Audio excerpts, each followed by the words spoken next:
Coming up on LUTV News, a man is hospitalized after a car theft Wednesday morning. We'll give you the details coming up. Plus, a break-in occurred early Wednesday morning in Maplewood. Police are still determining how much was stolen. We have the latest. And the Supreme Court is hearing a case about concealed carry laws in New York. Those stories and more ahead on LUTV News.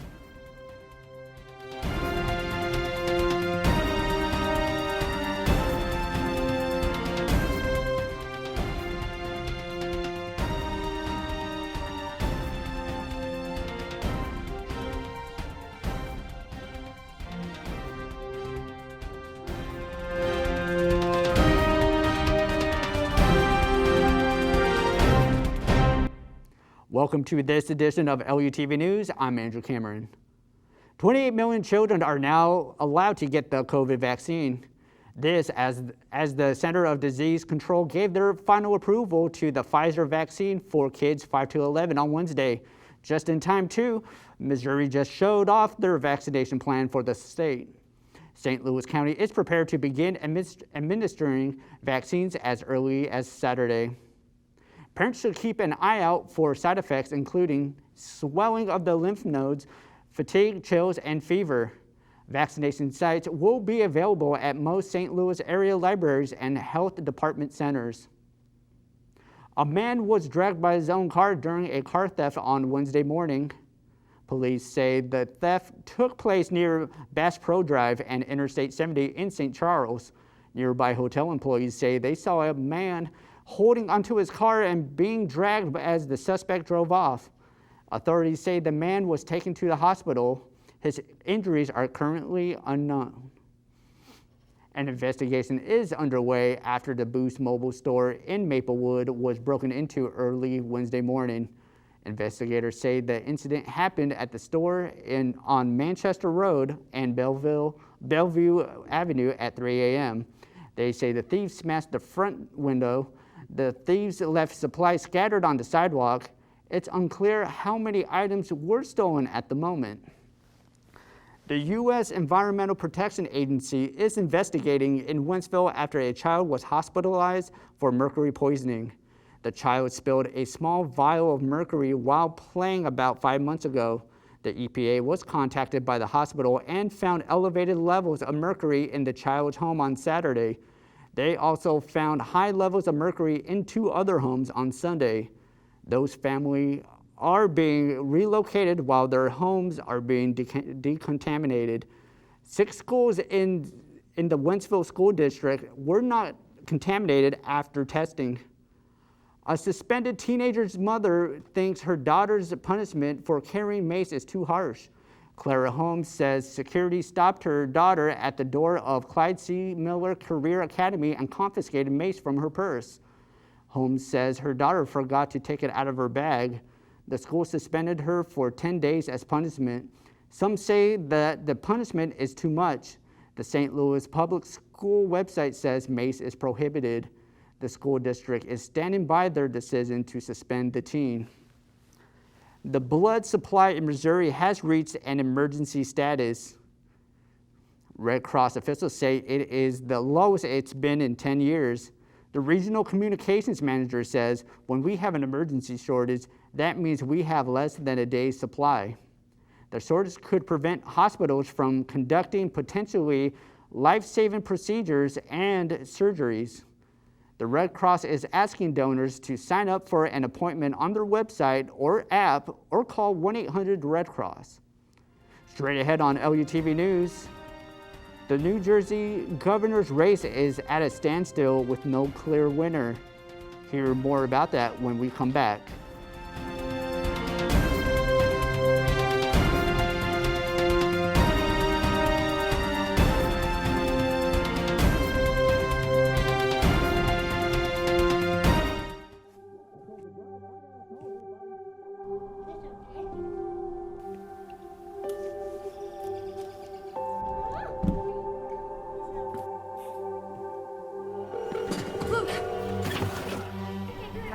Where's your emergency? Everyone's on their way. What happened?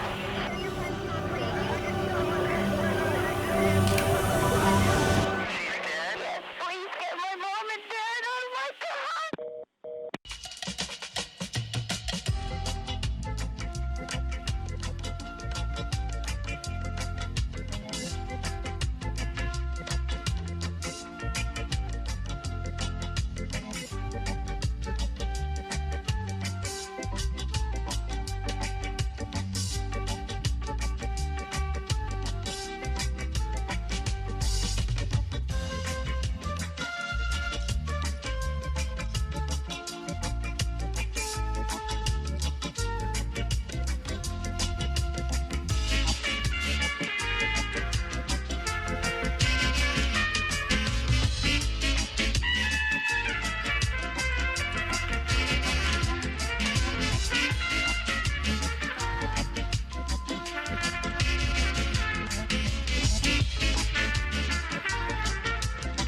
Worried about your friend but don't know how to reach out?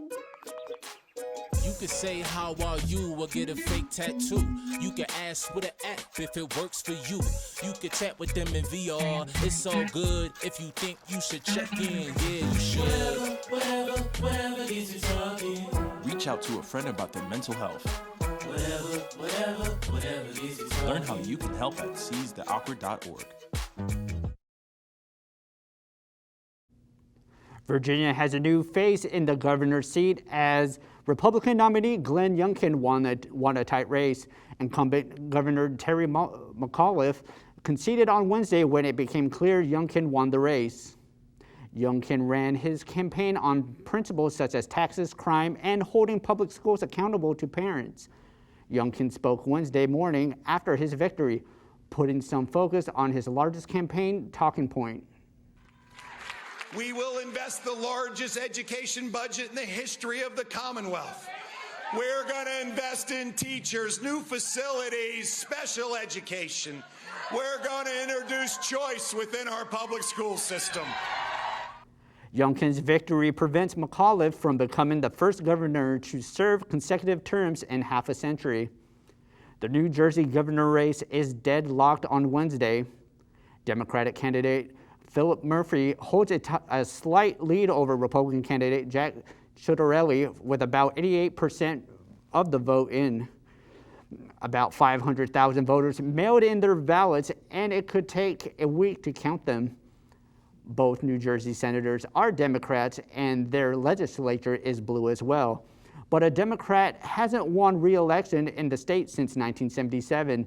The state has more registered independent voters than members of either party. We'll see how this race shapes up in the coming days. A group of New York gun owners is asking the Supreme Court to establish a fundamental right to carry a handgun for self-defense outside of the home.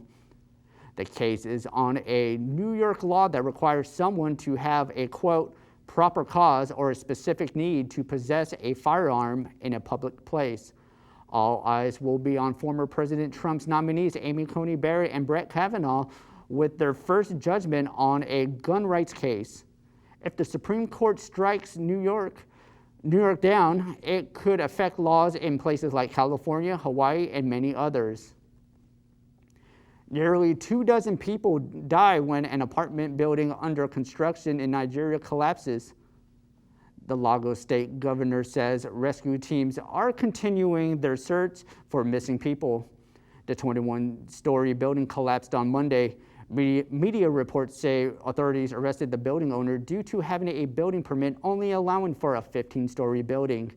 It's still unknown on how many people are trapped inside the rubble. 2 people died and another person is hurt after an elderly man fell 7 floors and landed on them in Sweden. Police says the incident happened on Tuesday just before an ABBA tribute concert. They say about 1,000 people gathered at the Uppsala Concert and Congress in Uppsala City. That is a college town just north of Stockholm. Authorities say the elderly man died, as did one of the people he hit. Police say the woman went to the hospital but will be okay. It's not clear what led up to the elderly man's fall. Facebook is shutting down its face recognition system. The social media company will be deleting the face prints of over 1 billion people. Facebook grew concerns about the technology and its misuse by governments, police, and others. More than a third of its users opted in to have their faces recognized by their system. That's about 640 million people. Facebook introduced the facial recognition about a decade ago. The first freeze and frost are expected over the St. Louis area this week. More on that after the break.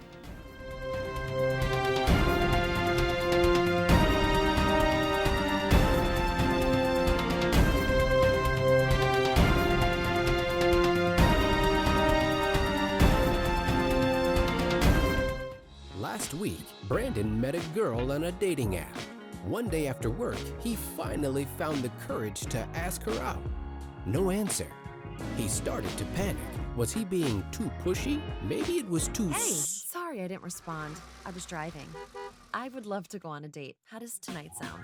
Brandon tried to play it cool, but inside he knew a girl so smart, so responsible, she must be a keeper. There was a time in my life where I was extremely homesick. I decided that I needed a pet. When I first saw a turtle, my heart was full. He jumped up and kissed me and jumped right into my arms. I immediately went up to the volunteers at the shelter and said, I want him, he's gotta come home with me. Not anything but lonely. Every day with Turtle is a perfect day and keeps me company when I'm doing schoolwork. I like it when he jumps up on the table too. He is a veggie thief. He's an incredible companion and my best friend. Can't say that I've met anybody that doesn't love him too. When I adopted Turtle, I discovered all the things that make him unique. He's a little bit of a lot of things, but mostly he's all pure love.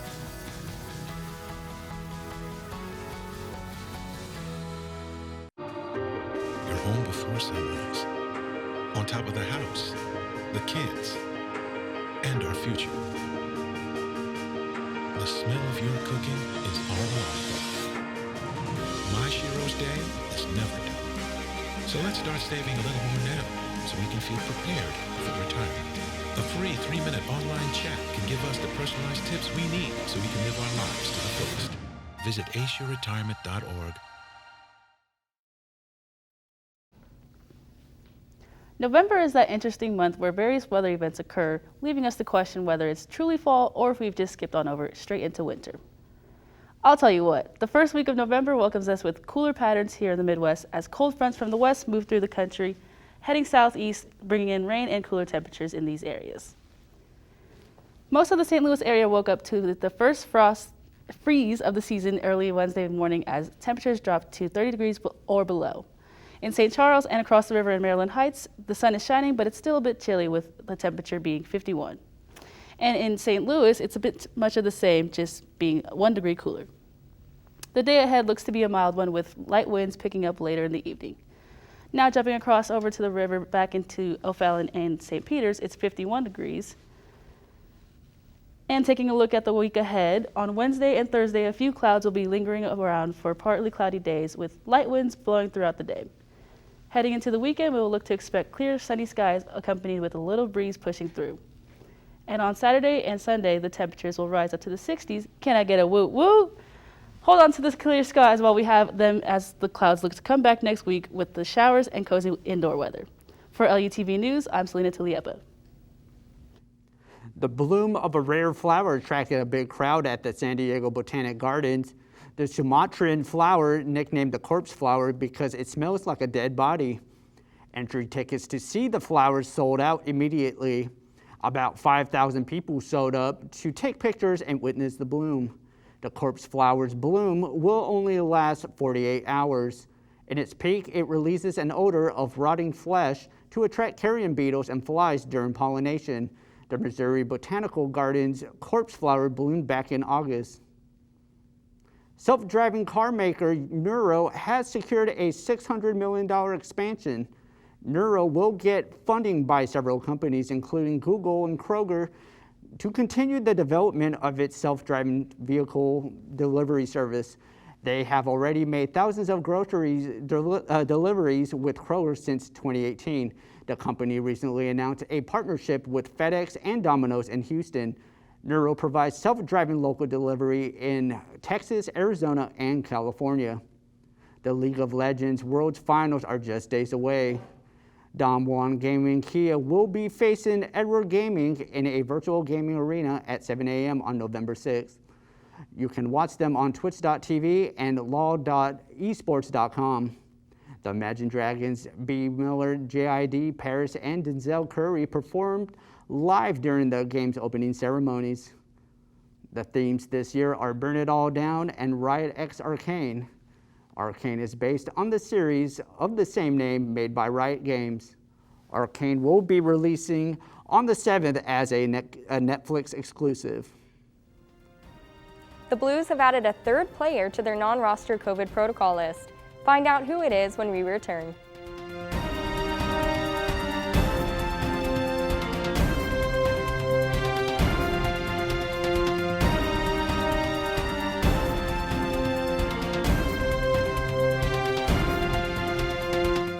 as a dad, every day is a challenge.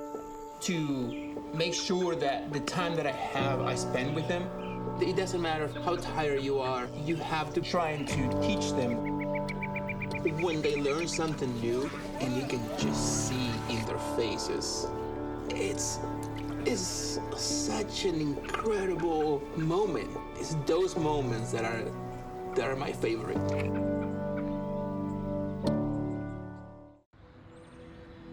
During high school, I hung with the wrong crowd and I never graduated. I helped Santiago in many different ways, like all fathers do, because he always wanted to go to college.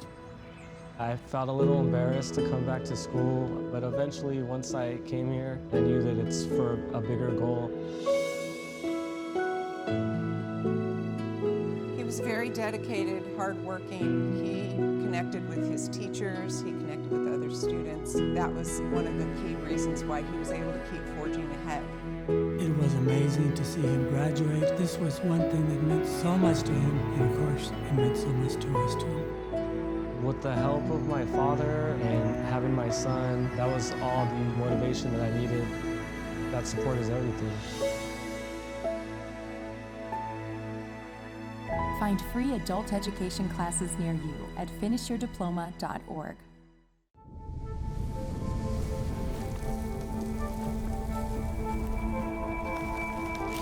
Eva Marie smoked 12,000 packs of cigarettes over 15 years. She quit, and now there's a new lung cancer screening that could save her life. You stopped smoking, now start screening.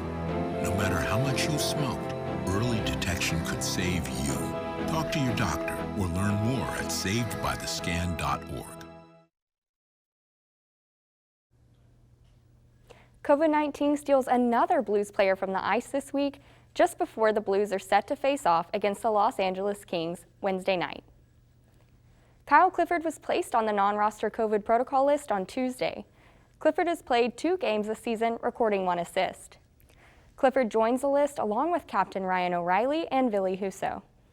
Forward Brandon Saad is now back on the roster for the first time since October 20th after being on the list.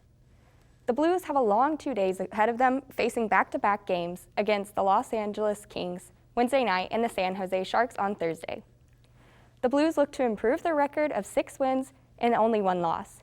They currently lead the Central Division. The Atlanta Braves are the World Series champions for the first time in 26 years. The Braves won the World Series on Tuesday night at Houston. The team defeated the Astros 7-0 in Game 6 to take the series 4-2. The Braves started off strong thanks to 2 multi-run home runs early in the game. Jorge Soler was named the World Series MVP, delivered 3 runs blast in the 3rd inning to rack up points for Atlanta. Freddie Freeman hit a double in the 5th inning and then a home run in the 7th to give the Braves the 7-0 win they needed to secure the title. The Los Angeles Rams and the NFL are still attempting to move a 4-year-old lawsuit outside of St. Louis. The Rams and NFL want to move the case outside of the city because they say they won't get a fair trial in the city. The Missouri Court of Appeals denied the move. St. Louis city officials are seeking financial damages they say they suffered after the Rams left St. Louis for Los Angeles in 2016. The 2017 lawsuit claims the NFL violated its own relocation policy and said team officials misled the public about the Rams' plans. A hearing was slated for Wednesday, but several owners, including Jerry Jones, Robert Kraft, and Clark Hunt, filed a motion against the sanctions in the case. The trial will still be set for January 10th. Linebacker Melvin Ingram is now officially with the Kansas City Chiefs. The Chiefs acquired him from the Pittsburgh Steelers for a 2022 6th-round draft pick. Ingram was in his first season with the Steelers after spending 9 seasons with the Chargers. He's played in 62% of the Pittsburgh's defensive snaps this season and recorded 18 pressures as a pass rusher. He joins the Chiefs' defense that has struggled this season and just pulled off a narrow win against the New York Giants on Monday. Ingram is expected to make his debut with the Chiefs at home on Sunday in Week 9 against the Green Bay Packers. The Chiefs are hoping he can make an immediate change. Another major golf event will be returning to St. Louis. Officials announced Wednesday that BELLERIVE Country Club in St. Louis is set to host the President's Cup in 2030. The President's Cup is held every 2 years and features a team of American players against a team of competitors from the rest of the world. The American team has won every President's Cup since it began in 1998, except for 1998 and 2003. Hosting premier events is nothing new to BELLERIVE, as they've hosted several U.S. Opens and PGA Championships in the past. The most recent event was back in 2018, where Brooks Koepka narrowly won against Tiger Woods. That's all for LUTV Sports. I'm Alexis Montgomery.